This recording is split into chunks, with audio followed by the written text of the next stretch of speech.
que tocar la campana.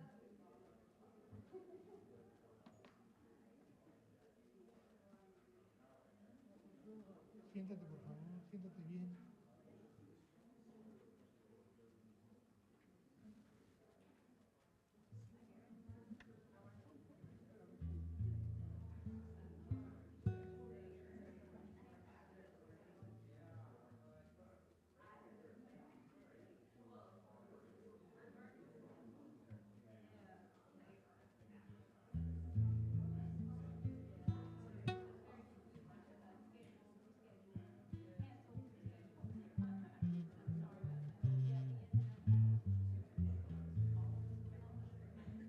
She's coming. Espérate, espérate.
Good morning. Welcome to the Unitarian Universalist Fellowship of Clemson. My name is Holley Ulbrich, and I am your worship associate today. The land on which we meet is the ancestral home of the Southern Iroquois and the Eastern Cherokee. Whoever you are, wherever you are on your life journey, you are welcome here. Whomever you love, wherever you were born, whatever language you speak, you are welcome here.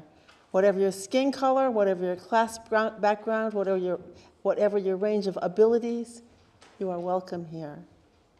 We are so glad that you chose our fellowship as your place of worship this morning, whatever your beliefs, whatever your politics, whatever your theology. We come together for worship in order to slow down and listen for the callings of our hearts and our spirits. We come together for worship so that we can be reminded of our highest aspirations and continue to transform ourselves to our best selves. If you are joining us for the first time this morning, welcome. If you're a visitor and would like to stand and tell us who you are, we'd be happy for you to do so. Any visitors that are brave enough to introduce themselves? Nope. Okay, just those folks. If you're interested in getting our weekly newsletter so you can get connected to our community, our weekly sharing of joys and concerns, and our collective efforts to support local social justice work, please reach out to the office by email or by website. We have a few announcements this morning. In a few weeks, we're going to have a congregational meeting to vote on the proposed changes to Article 2 and instruct our delegates to vote proportionally. I thought that was a brilliant idea. I'm really glad the board did that. There's more details in the announcements, but anyway, mark your calendar for May 19th. At noon after the service. You can also last call to register for de-escalation skills this week, May 7th at 11 a.m. Friday, May 10th at 5:30 p.m. The Sojourners Covenant group is offering a super supper and a movie. It's actually more chili than soup, but the basic idea is the same. And watch the movie Come Sunday, which is about an internationally renowned pastor that started out as a protege of Oral Roberts and wound up being a Universalist minister. It's a great story. Also, Gordon reminded me that the Pickens County Library Board is meeting in the main branch in Easley on Thursday, May 16th at 6 p.m.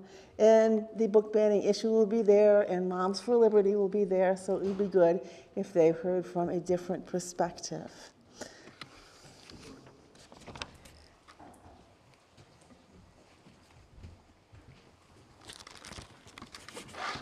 Thank you, Holley. I would like to also extend you a warm welcome this morning. I am the Reverend Holley Brown. My pronouns are they, them, and I'm the minister here at the UU Fellowship of Clemson. And I offer these opening words for our time together this morning. They come from Nancy Schaefer. Because she wanted everyone to feel included in her prayer, she said right at the beginning several names for the holy. Spirit, she said, Holy One, Mystery, God. But then, thinking these were not enough, ways of addressing that which cannot be fully addressed, she added particularities, saying, Spirit of life, Spirit of love, Ancient Holy One, mystery we will not ever fully know, gracious God, and also Spirit of this earth, God of Sarah, Gaia, thou, and then, tongue loosened, she fell to naming superlatives as well. Most creative one, greatest source, closest hope. Even though the superlatives of the sacred seemed to her to probably be redundant. But then she couldn't stop.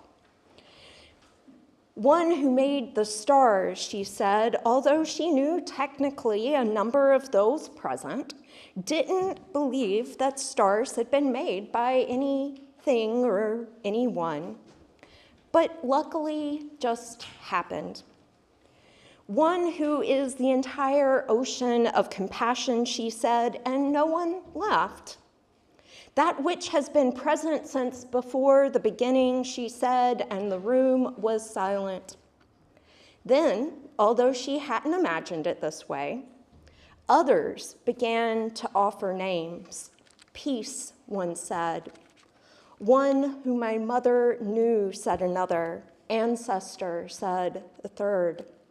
Wind, rain, breath, said one near the back. refuge, that which holds all. A child said water, then womb, witness, great kindness, great eagle, eternal stillness.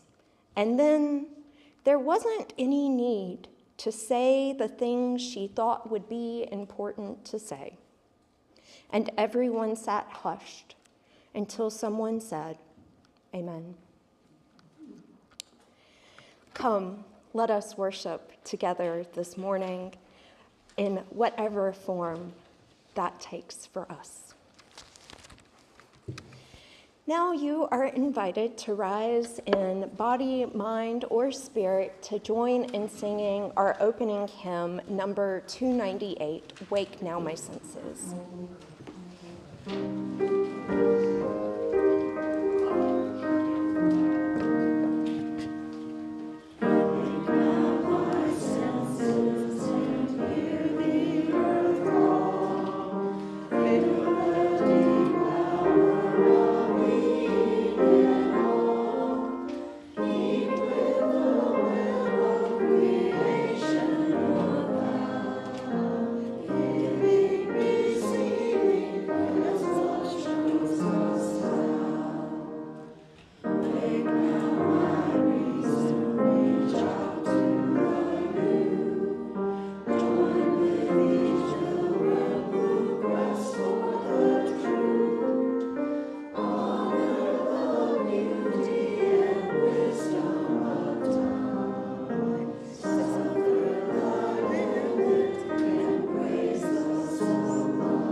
Let us join in our affirmation, which is in your bulletin.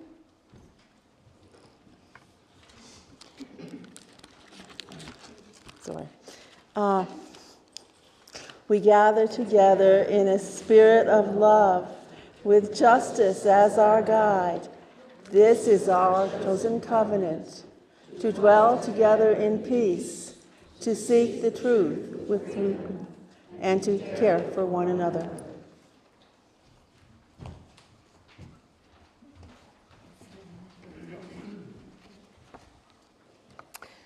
This morning's story is The Boy Who Knew Nothing by James Thorpe and Angus MacKinnon. Maybe he's not really a Unitarian Universalist. I don't know. On the day he was born, before he could crawl, the boy who knew nothing at all. No A's and no B's, no 2s, no 3s, no points at the compass or words for the trees.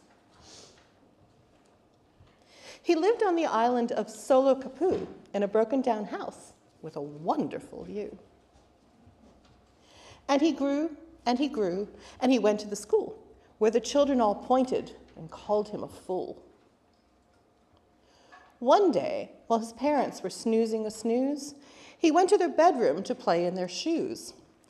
"Wow, what is this thingamy? Some kind of a fox?" said the boy, pulling clothes from a dressing-up box. With the thing in his arms, he ran down the stairs to wake up his parents asleep in their chairs. "Hey, what is this thingy MacGuffin?" he said. "It looks like a snow fox, but not quite as red." "Oh, don't be so daft," said his dad with a laugh. "Everyone knows that's a sleepy giraffe." Everyone knows. Everyone knows. Everyone knows that's a sleepy giraffe. A sleepy giraffe or a fox made of snow? The boy who knew nothing, he wanted to know. So he rode on his bicycle down to the quay to ask the old whispering witch of the sea. "Please, what is this thingy I've found?" asked the boy. "A fox, a giraffe, or a new kind of toy?" "Oh, don't be a fool," said the witch with a scowl. "Everyone knows that's a whispery owl." Everyone knows. Everyone knows. Everyone knows that's a whispery owl? "Not everyone knows," said the boy to himself. "Yes, it could be an owl, or it could be an elf. I need to find someone who's clever," he thought, "like clumsy Miss Susan, the ex-astronaut." So he jumped on a train with the thing on his knee and rode to the roots of the astronaut's tree. "Excuse me, Miss Susan, what is this, please? A sleepy giraffe or an owl made of cheese?" "Oh, don't be so stupid," she tripped on her shoe. "Everyone knows that's a clumsy gnu." Everyone knows. Everyone knows. Everyone knows that's a clumsy gnu? A clumsy... No! The boy held up his hands and stared at the floor. "Okay, that's enough. I can't take any more," he said to Miss Susan. "I know what to do." And off on the back of his thingy he flew. That night, when the boy returned home, it was late. His parents were waiting outside by the gate. "Just where have you been in those trousers?" they said. "And why have you got that giraffe on your head?" "It's not a giraffe, a gnu, or an owl," said the boy, wiping mud from his face with a towel. "I went on a magic adventure," he smiled, "and spoke to the thingies that live in the wild. I went to the zoo, saw a gnu, and now I know all of the things gnus like to do. I went for a prowl, spotted an owl, and now I know all the things owls like to howl. And after his bath, I met a giraffe who taught me to dance in an hour and a half." It sounds very tiring," his mom and dad said. "So all of you upstairs, you're going to bed." The boys said goodnight to the witch and Miss Susan, the owl and giraffe and the clumsy gnu, and, "Hey, where did my friend the thingamy thing go?" "I'm here," said the thing, "and my name is Flamingo." Next morning, the boy took Flamingo to school, and together they taught the children a rule.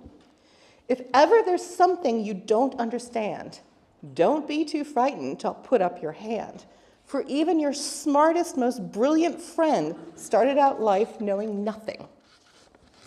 The end.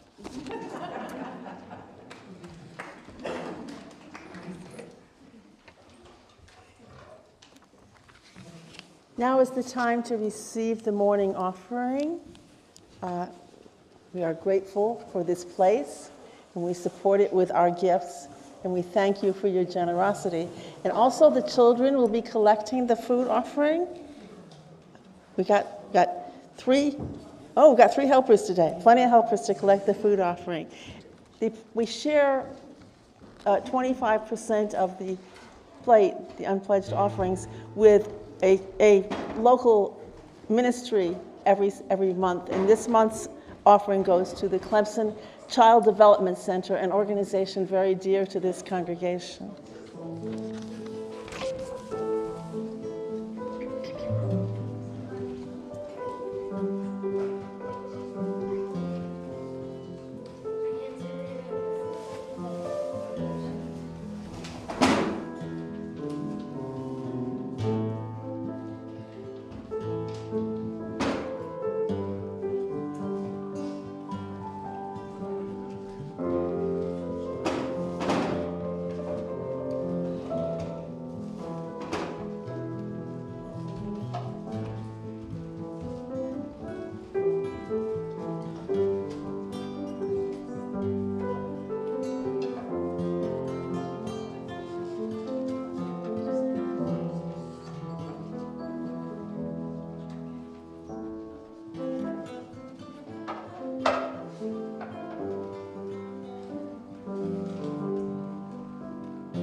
Thank you for the giving of these gifts.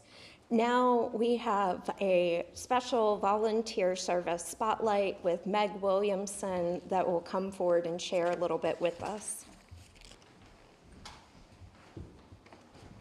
A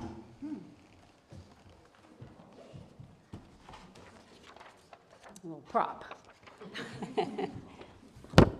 Okay. Hi, I'm Meg Williamson, and I'm the chair and leader of the UU Grounds team, or also known as the UU Garden team.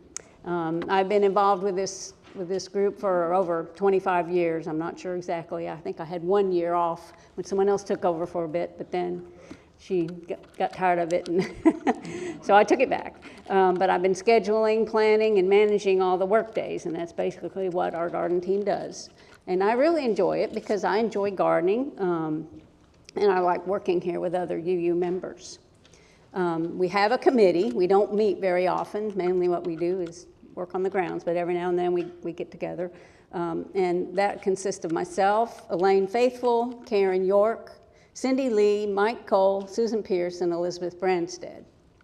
Our latest endeavor has been to downsize the sanctuary garden. If anybody doesn't know, that's that long garden in between the road and the parking lot. It's a beautiful garden.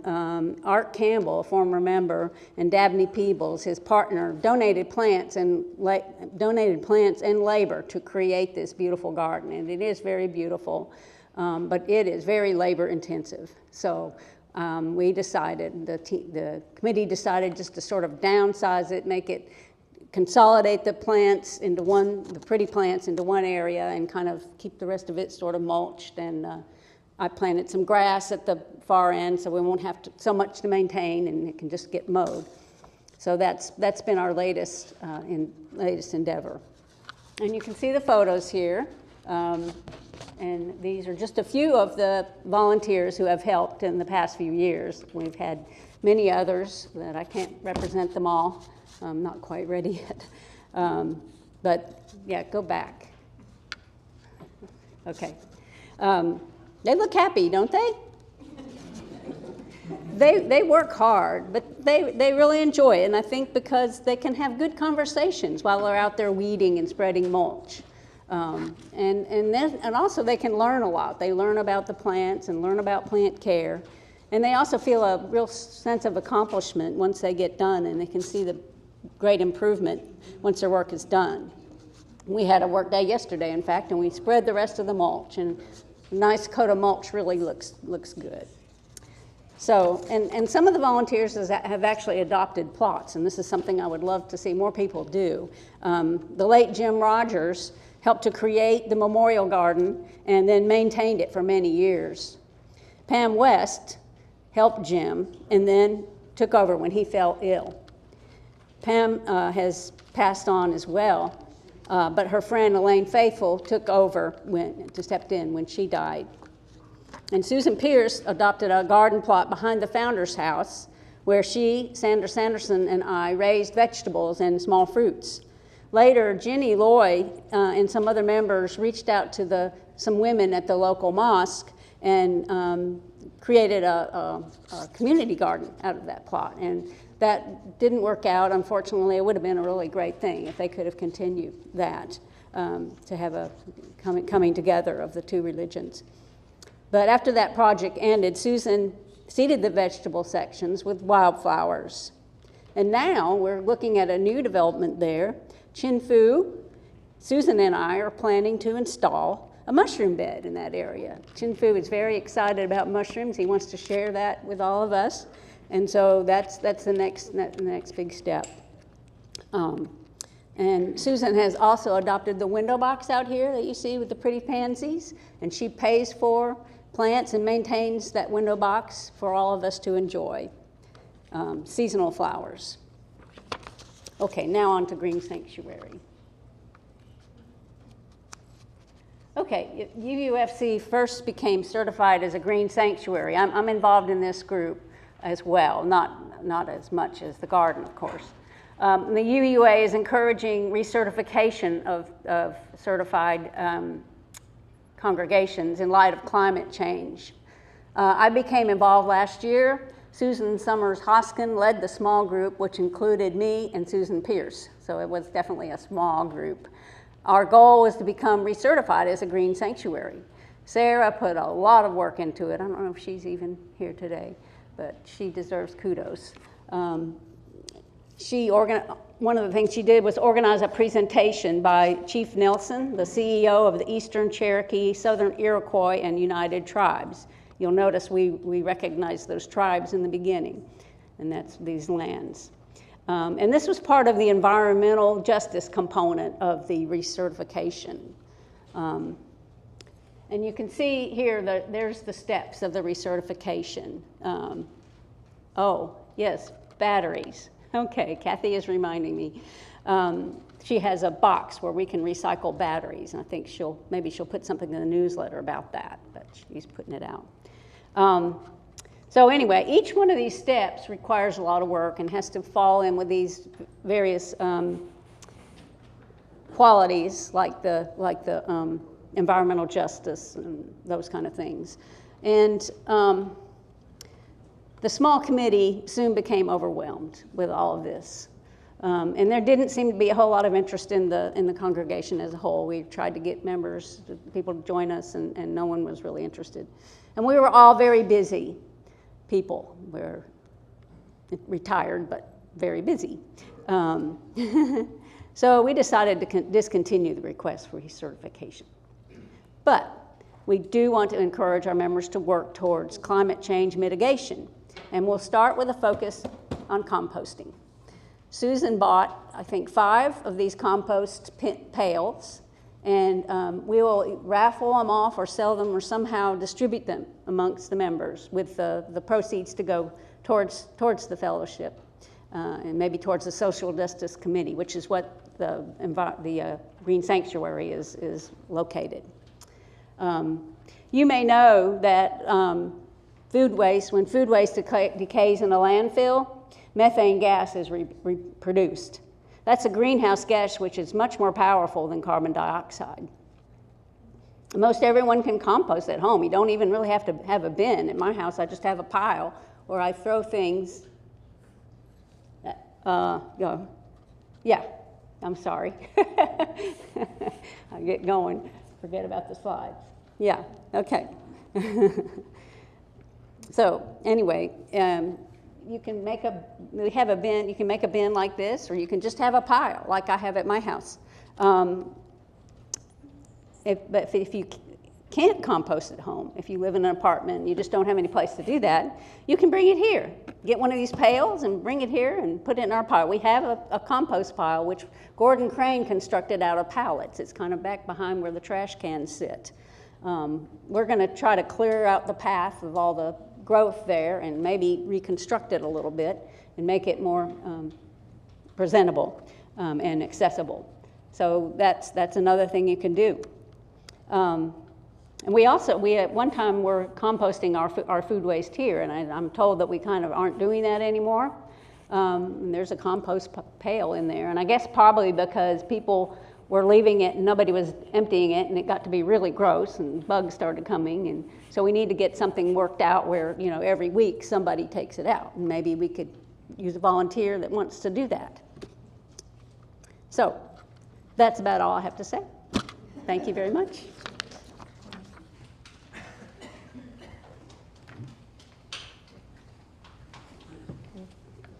Thank you, Meg. Now is a time during our service each week that we lift up our joys and our concerns, allowing us to hold one another in care and offering a reminder that we are not alone. I've asked Holley to place a stone in the bowl which represents this community of care as I read these joys and concerns aloud. We have a joy from Nancy Johnson that Bing is 79 today, and she also noted that he's almost grown up.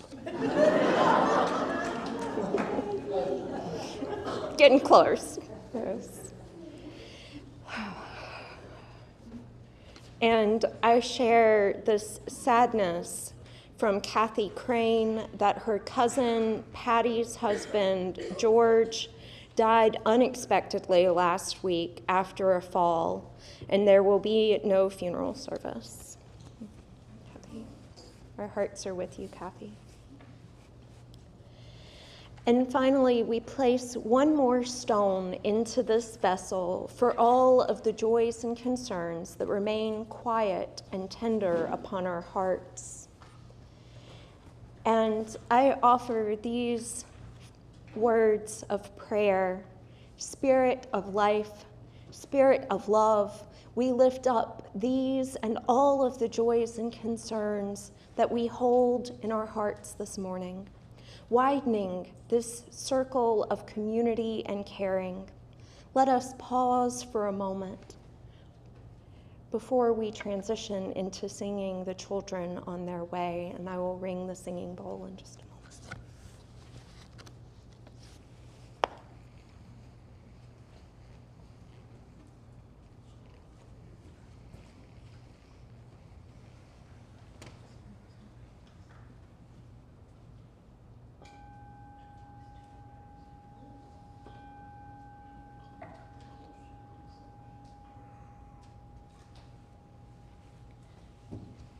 We now have our moment to sing our children that would like to join our religious exploration class on their way with Go Now in Peace.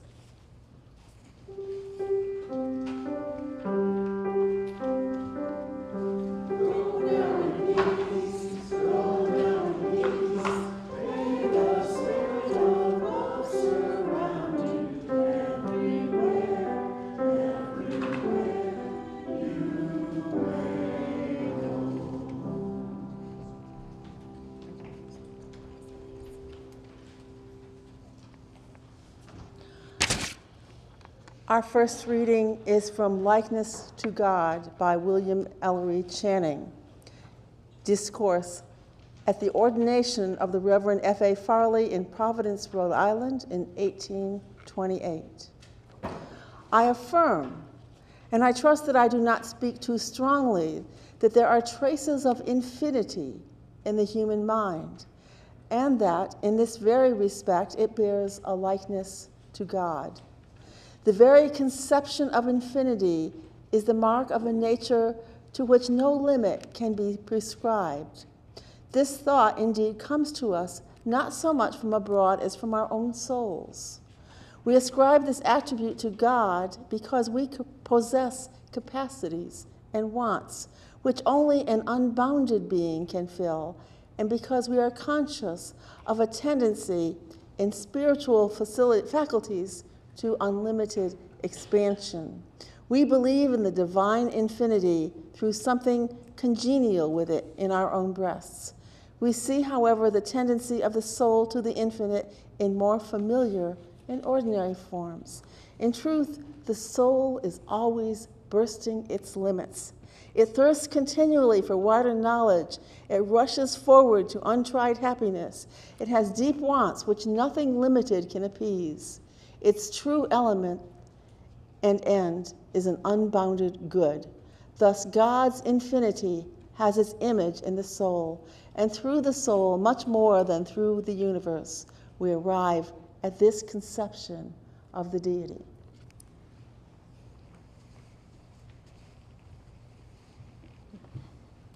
Have a second reading this morning from the Reverend John Dietrich in his 1926 sermon on how the gods were made.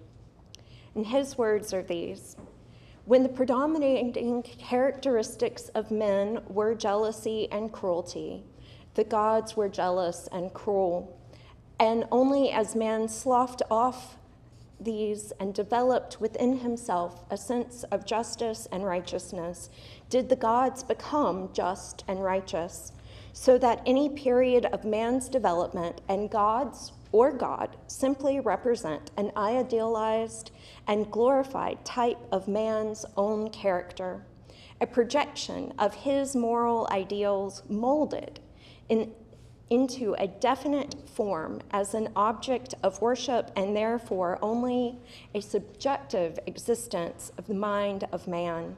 And in regard to their ability or power, we realize as we trace their development from animism through polytheism to monotheism, there's more knowledge that men have attained, the less gods there have been, and since the belief in one God, the more knowledge men have gained, the less powerful they ascribe to this one God.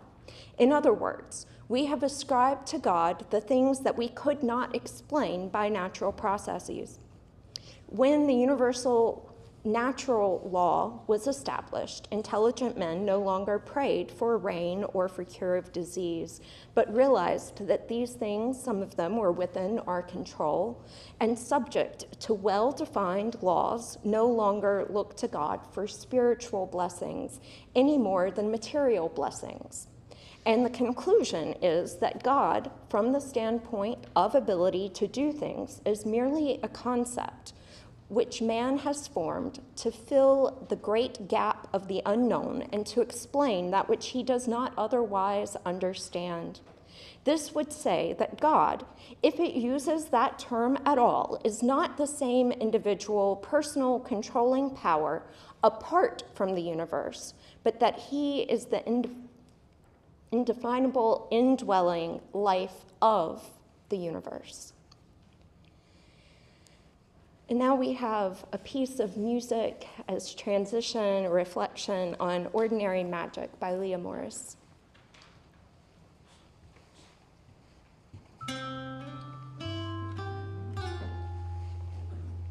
Have you spent a lifetime looking to find a miracle or wonder that could change your mind?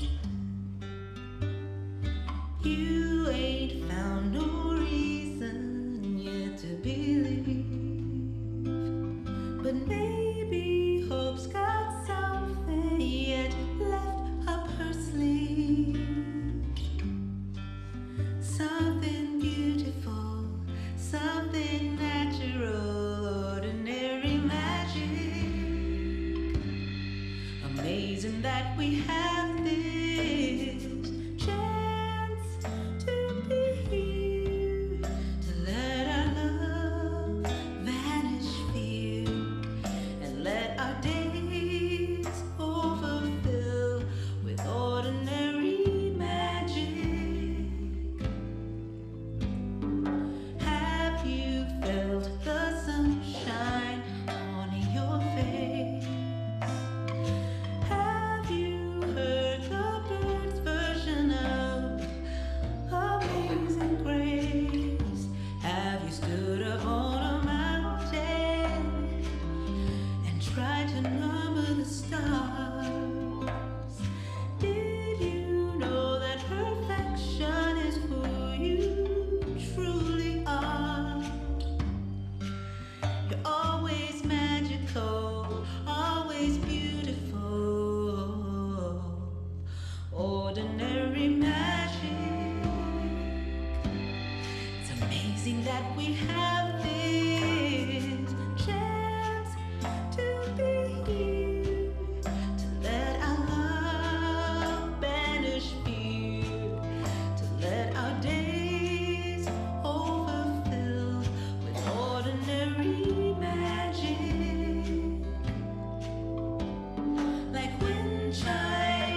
Perhaps you're aware of a political movement called No Labels.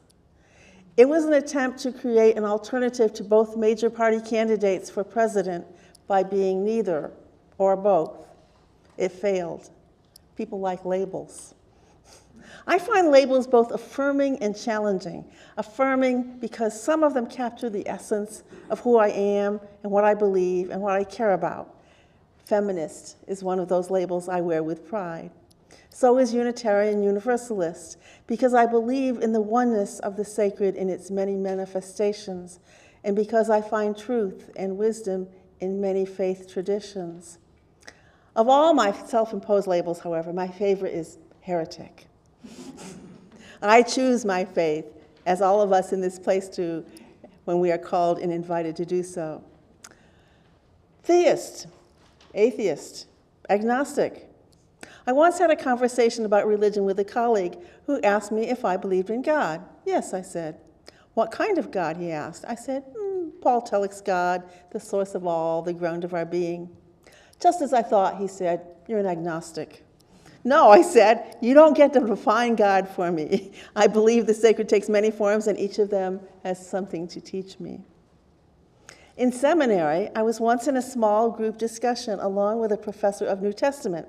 Finding out I was a UU, he asked if I was a Christian, which was a reasonable question since I was attending a Methodist seminary. It was a label question. So I answered, not in the sense that you might mean Christian, but Christianity is an important strand in my theology. Today I would qualify that to Celtic Christianity, a feminist, earth-centered, inclusive form of the Christian faith tradition. Some 20 years ago, in this room, a long-deceased member of our congregation stood up in church and said, I am a secular humanist. I bit my tongue to keep from saying, no, actually, you're a religious humanist, because you're here. You're part of a community that shares your values and welcomes your diversity. But I know that the majority of UUs list humanism as their primary theological understanding. So, a label question to self. What part of me is humanist? The humanists of the early 20th century had a great deal of faith in human progress and our ability to bring it about. In the 1930s, we had the first humanist manifesto with a blueprint for a better world. That faith was shattered by 2 world wars and the Holocaust, and it never really recovered. Those events drove many deeper into the religious certainties of fundamentalism of some variety, and others to abandon religion altogether. What was left? Well, the humanists of 2003, the third version of the Humanist Manifesto, a humanism with some humility but also hope, a humanism that builds and engages community as a reality check and a source of truth and meaning and joy, a humanism that rejects and celebrates, that respects and celebrates the sacredness of the planet and the universe that amaze and challenge and sustain us. So yes, the strands that weave the braid of my faith are many, but they definitely include a humanist faith in and hope for the future of mankind as part of the faith I continue to revise and recreate. And I have a few copies of the 2003 Humanist Manifesto. I'll have them in the social room later.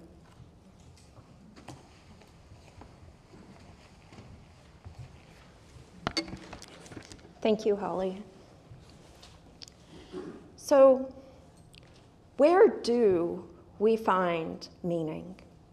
How do we create that sense of understanding? Earlier, I read as our opening words this litany of ways in which we might call on something larger than ourselves. And a number of years ago, I heard a joke about Unitarian Universalism, about praying to whom it may concern.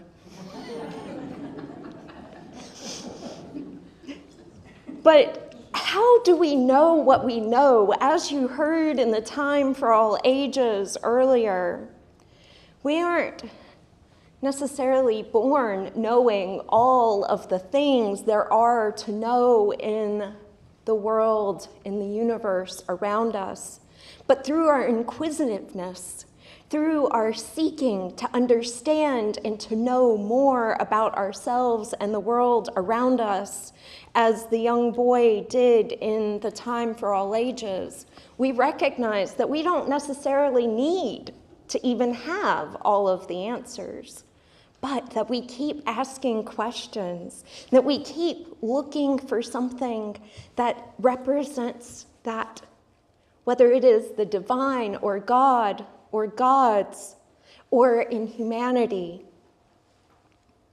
That has evolved over time in our denomination. I love to connect this idea of Channing's likeness to God and the indwelling of that which is divine within us, that recognition of a spark of something that is sacred, and connecting that through line to Don Dietrich, and recognizing that whether we recognize it as the divine or recognize it as our understanding reflected out, as John Dietrich posited. There have been, since, many changes. Unitarians evolving into inclusion of humanism, and then into the merger in 1961 between Unitarians and Universalists, and then bringing in the many other religious traditions that we hold as sacred sources that help guide us and make space, whether we are Christian or pagan or Jewish, agnostic, atheist, humanist, and any others that I am not naming at the moment that are represented here in this space. We, as Unitarian Universalists, hold up reason and science held in reverence, not as something separate from our faith, but as something that helps guide our faith and our way of knowing in the world. We often find our way through experience and through our connections to the world.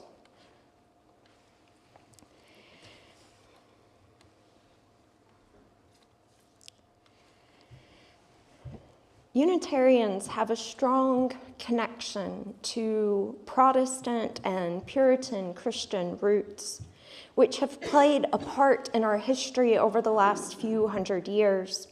From the Enlightenment age to Unitarian Christianity and Transcendentalism, Humanism, Universalism, and the merger, as I mentioned earlier. That tradition of growing to include more, expanding our circles of understanding has not come to an end. We can incorporate new ways of understanding as the world changes around us. And our beliefs can be quite different across our denomination. Some churches are far more humanist-leaning. Some use the word church, while others use fellowship or community. Some are more Christian. There are aspects of that even in this congregation, maybe even in the same row as you. And I want to tell you a little bit about my journey. When I first attended a Unitarian Universalist congregation, I came from pagan background, primarily stuff that I did on my own, kind of reflecting on a spiritualized representation of faith. Because of being raised as a minister's kid, I distanced myself from organized religion, and I was afraid that Unitarian Universalism was that. And when it comes to committees work, we definitely like organized things. But as far as organized religion that I grew up with, it looks different. And when I finally decided to become a minister, I started delving more deeply into what this faith tradition has to offer. And I found myself surprised to learn that Emerson and Thoreau and other transcendentalists had been part of Unitarian tradition. And I had written a paper about them when I was in high school, but I didn't see anything about Unitarianism in any of the documents that I read, or at least not that I remembered. But as I started reading, I read Likeness to God, which you heard an excerpt of earlier, and I thought, oh my God, where has this been all of my life? I asked my dad so many questions when I was growing up as a teenager, and he's giving some answers or asking more questions, and thought, well, wow, how did I not know this existed? And then when I was attending seminary, I delved more deeply into John Dietrich and his earlier sermon about Unitarianism and humanism, and these were not dramatically opposed to one another, but they explained the difference between our understanding of religion and that of humanism. And so one of the things that he said were the primary differences between religion and humanism was first focused on the knowledge of God and duty to God, whereas the latter is about knowledge of humanity and our duty to humanity.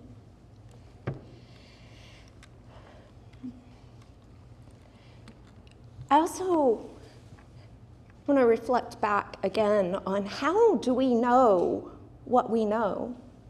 And how many different ways do we know it, even just in this one congregation? Now, who here is familiar with our 7 principles? Okay, now, who is familiar with our sources? Okay, so we also have 6 sources that we use to frame our understanding, lifting up religious texts from Christianity and Judaism, as well as other world religions, humanism, science, earth-centered tradition. But our first source states, quote, direct experience of transcending mystery and wonder, affirmed in all cultures, which moves us to a renewal of the spirit and an openness to the forces that create and uphold life, end quote. This allows for our ever-evolving, transforming understanding of the world, and that it does not look the same as Channing or the same as Dietrich.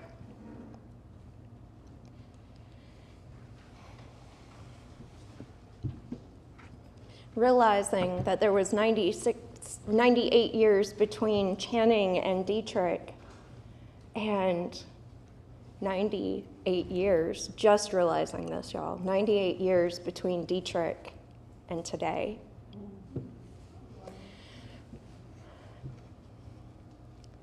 It is wonderful how our faith continues to grow and incorporate new understandings of why and how we see the divine. And I want to lift up that there's one through line that I haven't said yet.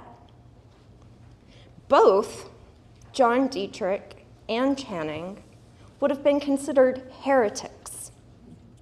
And as Holley said earlier,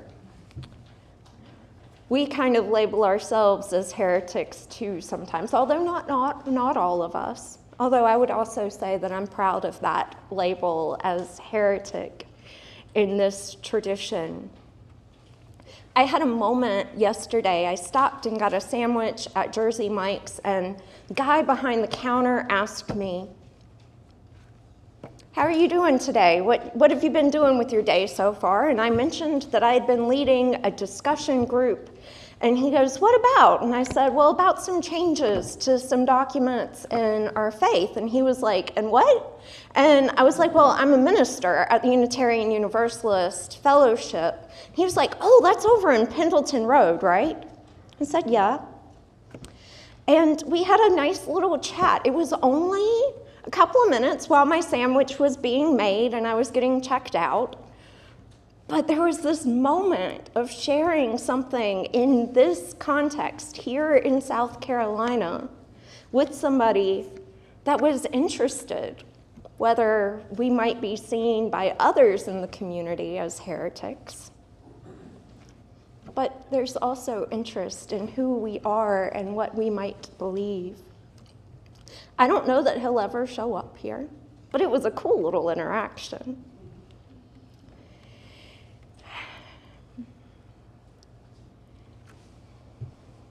So as we hold space for all of these ways of knowing, all of these understandings of what our individual spirituality or faith or ways of knowing might be, all of these can be held in tension with one another. They don't have to be separate or segregated into their different parts. We can come together and hold these traditions as we search for truth and meaning together. Recognizing the beautiful both and in our being, driven by our interdependence with one another.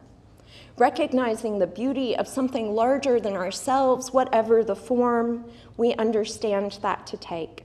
Humanity, community, faith, the divine, the earth, the universe.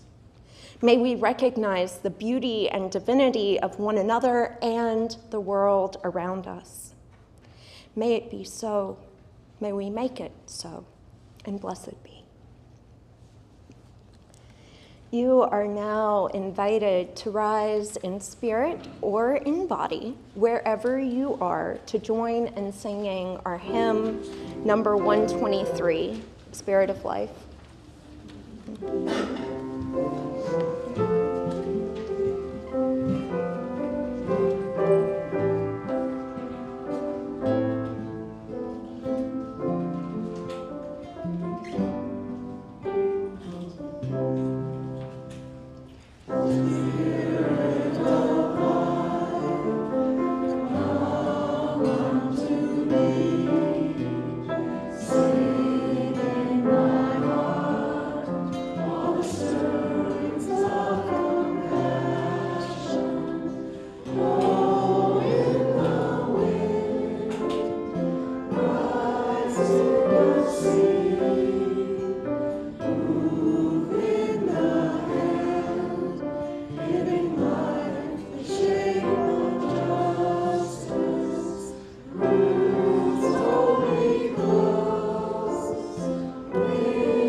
May the spirit of life, may the spirit of love continue to hold our many ways of knowing as we go from this place.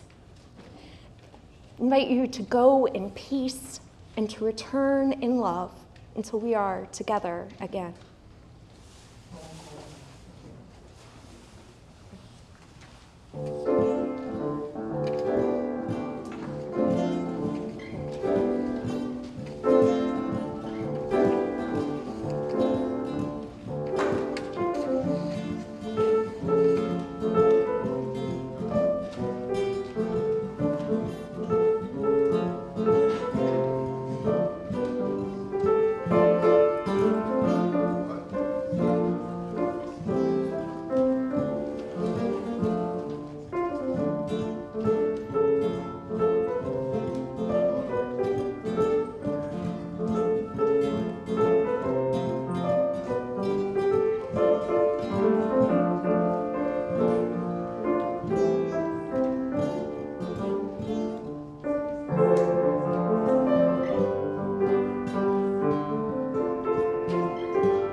Just one more quick announcement. A hearing aid has been found amongst the wires of the amplification system, if anybody needs it.